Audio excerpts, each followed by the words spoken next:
Hey guys, this is Dan. Thanks for coming to the shop today.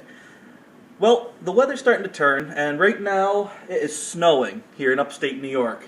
So I have decided that it's time for me to make a snowplow for my tractor. When I first started looking for a snowplow, I wasn't sure what I wanted. At first, when I started looking, I was thinking maybe a car plow would be best. One for a pickup truck, small SUV, something like that. I finally settled on an ATV plow. It's, I believe, 5-foot plow from a Polaris. I picked it up at a four-wheeler shop here locally, and I only paid $200 for it. And so far, I'm spent $30 on a chain binder and another $40 on random steel from a local welding shop. So I am going to start modifying this plow to fit my Yanmar tractor. So if you would like to continue watching, you can see what I'm doing. This is the Polaris plow that I bought for the tractor. I paid $200 for this plow. It's got a good air deflector on the front of it here. It's got a really good cutting edge on it. The paint on the plow, even though it's dirty, it's hard to see, is still nice and glossy. No big scratches or rust on it. And most importantly for me, it has these plow shoes right here. Plow shoes keep me from tearing up the gravel. It's got a trip edge on it, so if I hit something solid, it'll tip forward. And one of the big things I was looking at when I was doing this was the manual adjust lever here. I can manually angle it back and forth. I don't have to worry about hydraulics and everything else at this point in time. If later I want to modify it, I can take that lever off, but for now that's going to work for me. That chain that you see right there, is going to be coming off. That's used for ATV winches to raise and lower the plow. I have a bucket on my Yanmar tractor, so I don't need to worry about raising and lowering the plow. I'll be using the lift frame for the tractor. Now, what I've done is I measured the bottom of the bucket from the front of the cutting edge to the back angle on the bucket. Bucket's 48 inches wide by 17 inches from the front cutting edge to the back angle. Now, I measured from here, where the front angle iron I'm going to be welding on is going to be, that hooks the front cutting edge, back to here, and that's going to be the 17 inches. Now on the back of this I'm going to be welding a piece of 2-inch tubular steel and running a chain through it. So I'm going to need to cut this off here at the mark on the left hand side. I don't need the rest of the plow frame. Plow frame is for ATV, and I am modifying this. So I'm going to get to it, and when I'm done cutting it, I'll be back and show you what I got.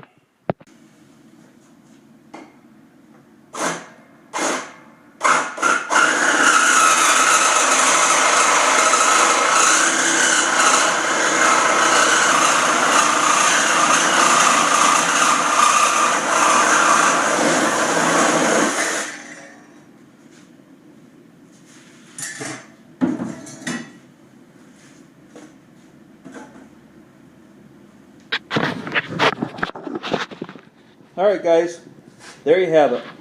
I've got the plow frame cut to where I need it. Now, I'm going to be getting the tubular and everything lined up and prepping the metal to weld everything up where I want it.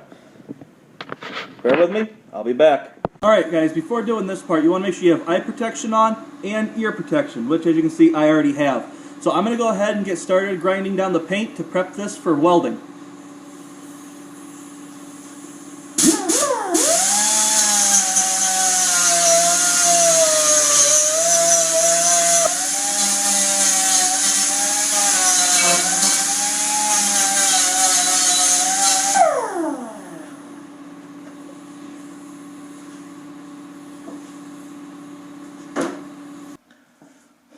Alright guys, now that I'm done grinding these off, I have got my piece of 2-inch tubular, and I've taken it and I've marked the halfway point on it.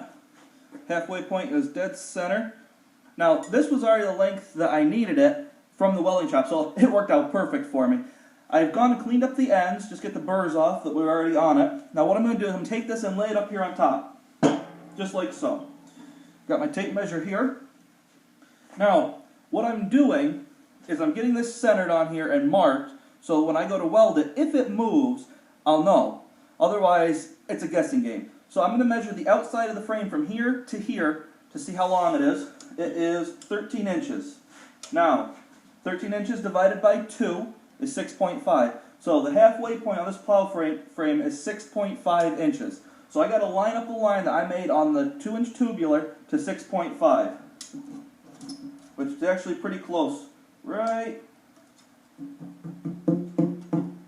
there. So that's the center. Now I'm going to take my chalk. I'm going to mark the outsides of these on the 2-inch.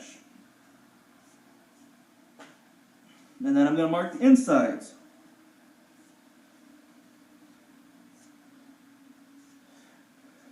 Now what this piece here is, this is going to be the piece that my piece of chain that I'm going to use to attach this whole assembly to my bucket on my tractor is going to go through. It's going to go through here, up and over the bucket, and attach to the front with chain binder.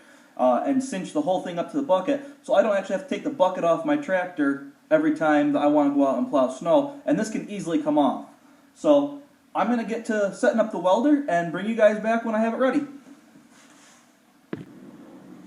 Alright, so now I'm ready to start welding up. I've got the pieces all mocked up here. I got them set where I need them. I got them braced. As you can see, I got my lines all lined up. And I've remeasured just to be sure that I have everything the way I need it to be. Now I'm going to turn the welder on and start welding. First I'm going to do a couple spot welds, get it so that the 2-inch tubular is tacked in place, and then I'm going to really start going to town. So bear with me.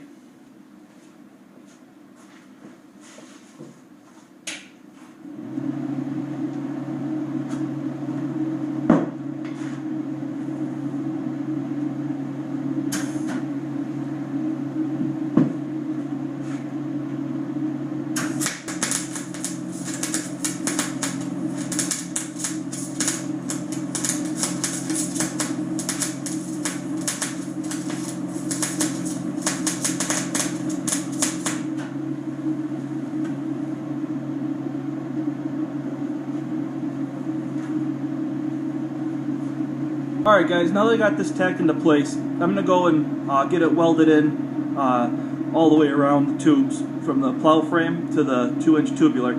So, here it goes.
Alright guys, I had my heat turned up a little bit too high, so that's what you saw me doing over adjusting the machine. I was having to turn my heat down a little bit. I was burning right through the metal. Though it wasn't welding, it was burning it. So I have a couple of spots I have to go and touch up, and then we're going to go on to the next step.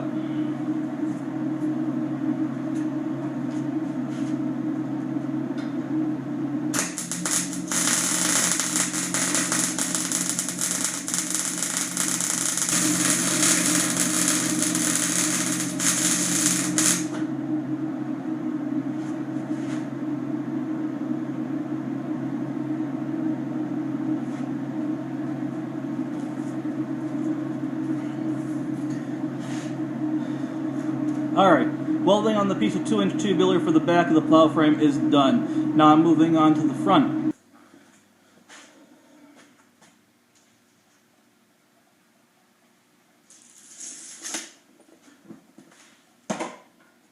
Now, this is going to be the support for the front of the bucket. I'm going to be welding a piece of angle to this to make a hook so that the cutting blade will slide up into it and support the front of the bucket. But this is going to be the support that holds everything across the front. I'm making this 1/2 inch wider on both sides of the bucket, so 1 inch overall, so it sticks out beyond the sides of the bucket so it doesn't have a tendency to try to push in if I hit something solid. So I'm going to get this cut and I'll be back.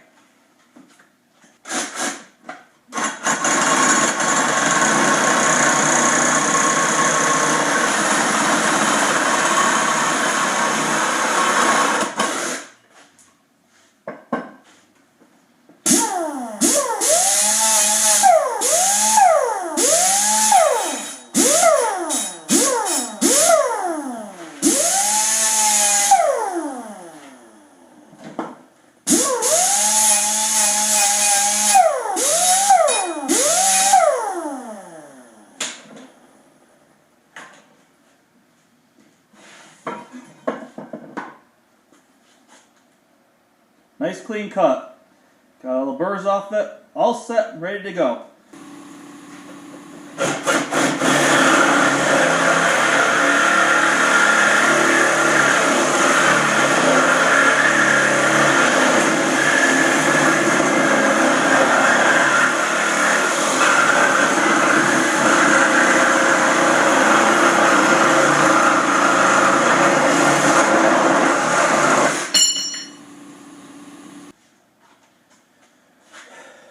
Alright guys, here we go again.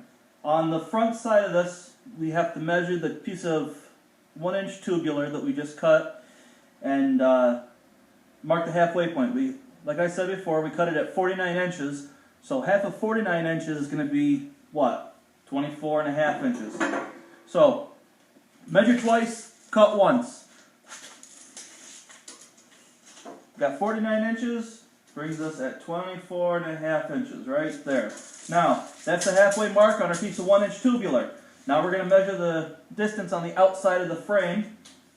Outside to outside, looks like we're at 9 inches. So half of 9 inches is 4.5 inches. 4.5. Alright, we got it set in place where we want it. Now to mark it.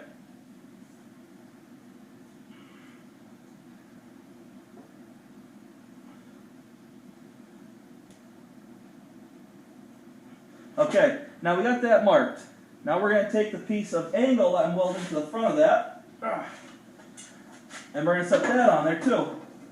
That is just a hair less than 48 inches, so it fits into the bucket nice and evenly. So now, as the bucket slides under here, it'll rest on top of the frame. When it's resting on top of the frame, the chains come up and over top of the bucket, and there will be U-bolts welded onto this assembly right here. So a chain will hook to that, over the bucket, through the tube, over the other side, and hook to the other side of the front with a chain binder. So this is where we're going with this. Now I have to take the paint off of the original plow frame so I can weld this piece of 1 inch tubular to it and get a good clean weld. So I'm going to be setting up for that, and I'll be back. Alright guys, I'm ready to start grinding. Again, I want to stress the importance of eye protection and ear protection for doing this, because it can be quite loud. And you won't appreciate the hearing protection or the eye protection until it saves your eyes or ears. And after that happens, then you really appreciate it and you want to make sure everybody else knows. So, here we go.